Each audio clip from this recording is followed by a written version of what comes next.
Outro acordo que foi feito e que ainda não foi publicizado. Vocês sabem que o Palácio dos Bandeirantes e o Palácio de Inverno, Campos do Jordão, são propriedades que não cumprem sua função social, desde que foram construídos.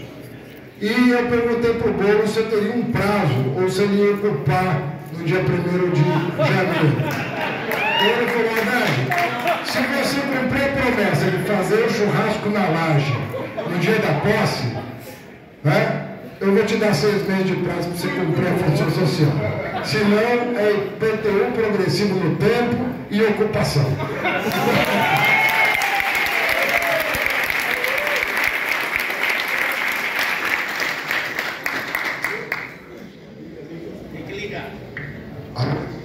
Então é importante dar a público esse acordo, porque o Palácio vai ter que cumprir função social.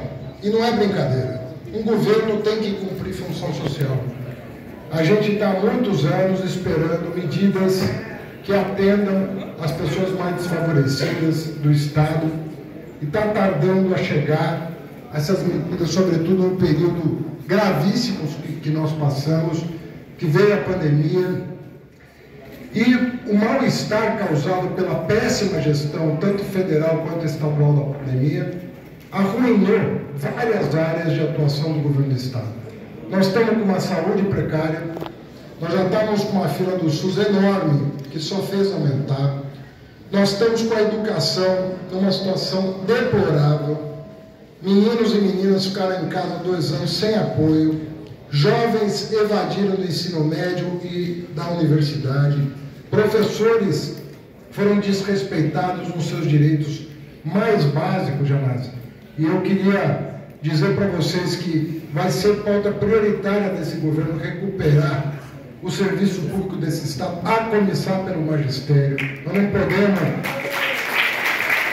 tratar os professores e professoras como vem acontecendo. Eu passei pelo Ministério da Educação, passei pela Prefeitura de São Paulo.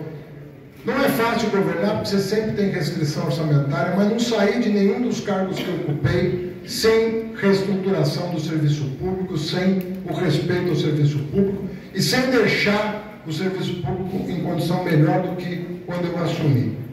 Isso para todas as carreiras e, sobretudo, para o magistério, tanto federal quanto municipal. Não será diferente em relação ao serviço público estadual, do qual eu faço parte, inclusive. Eu acho que nós temos um desafio, que é mudar o transatlântico de rota, né? São Paulo é muito grande. São Paulo sozinho é uma economia que representaria uma boa parte da economia sul-americana.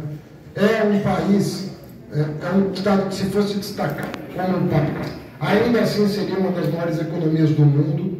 E o que causa perplexidade é justamente o fato de que a gente não está no século XXI, como a Marina colocou. Nosso desafio é colocar o Estado de São Paulo no século XXI. Nós estamos nos desindustrializando, a nossa agenda ambiental está ficando para trás, nós não estamos conseguindo sensibilizar o país do que está acontecendo com o desmatamento da Amazônia em relação ao agronegócio paulista.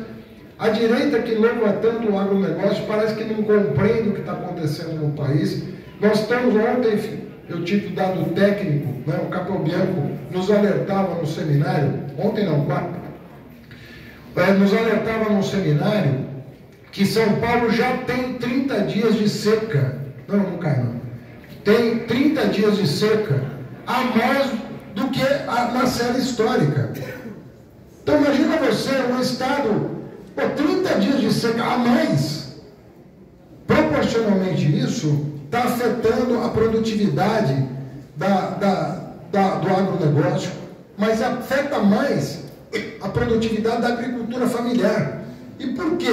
Porque a agricultura familiar não consegue se proteger, ela não consegue reservar água, ela não consegue tomar uma série de providências que a grande propriedade consegue, mas temporariamente, porque vai chegar uma hora em que nem o latifúndio vai conseguir se proteger da seca.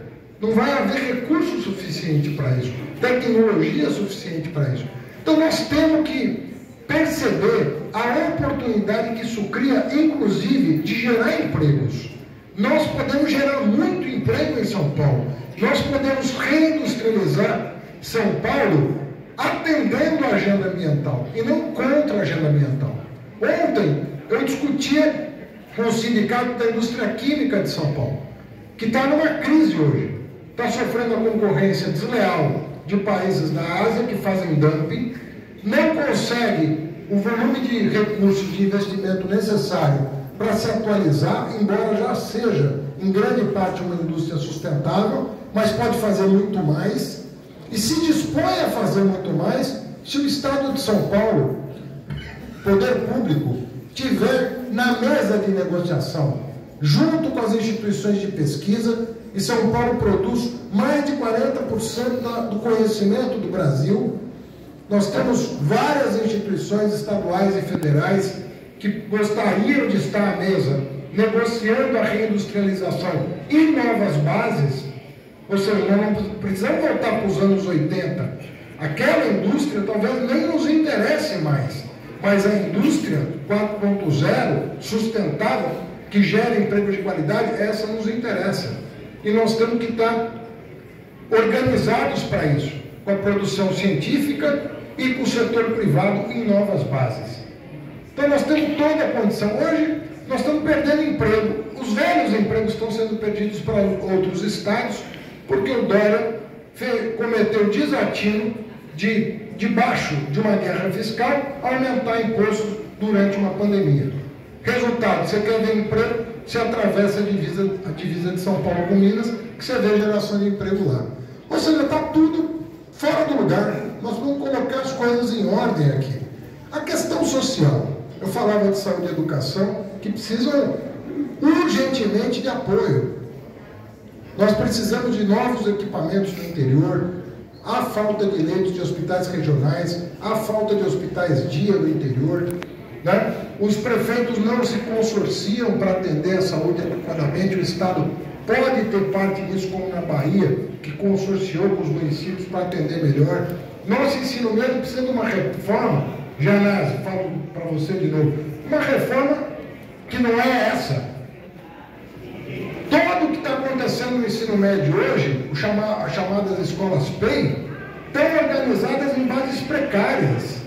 Não é uma educação integral para valer. Foi uma mera extensão de jornada, sem um projeto pedagógico coerente, sem apoio ao magistério, sem organização adequada, sequer para alimentação escolar. Sequer para alimentação escolar. E para o jovem que trabalha. Porque muitos jovens, até os que não trabalhavam, tiveram que sair em busca de um ganha-pão para ajudar no sustento das famílias que hoje passam fome. E só na capital nós estamos falando de 2.400.000 pessoas. São 620 mil famílias em situação de extrema pobreza na capital. Basta sair às ruas de São Paulo e ver o que está acontecendo nos viadutos dessa cidade. Não tem um que não esteja ocupado. E o governo manda um projeto para acabar com a CDHU. Ao invés de chamar o movimento de moradia, todos eles, e patrocinar um grande mutirão pela construção da casa própria, no momento em que o salário mínimo perde para a inflação, e se contar a inflação de alimentos, aí é uma derrota redundante, que é o que explica a fome. 38% das pessoas no Brasil, Marina, que tem renda de um salário mínimo. Se o salário mínimo perde para a inflação, e se você levar em conta o preço dos alimentos, Ricardo, você vai ver que perdeu muito para a inflação. Como é que a pessoa vai chegar no final do mês alimentada? Não chega. E nós afetamos a agricultura familiar. Nós acabamos com programas importantes de fomento e aquisição de produtos da agricultura familiar, como era o caso do PNAE e do Programa de Aquisição de Alimentos. Nós aumentamos o preço do pedágio, do diesel que transporta o produto do campo para a cidade. E o que nós podemos esperar disso tudo, se não a fome?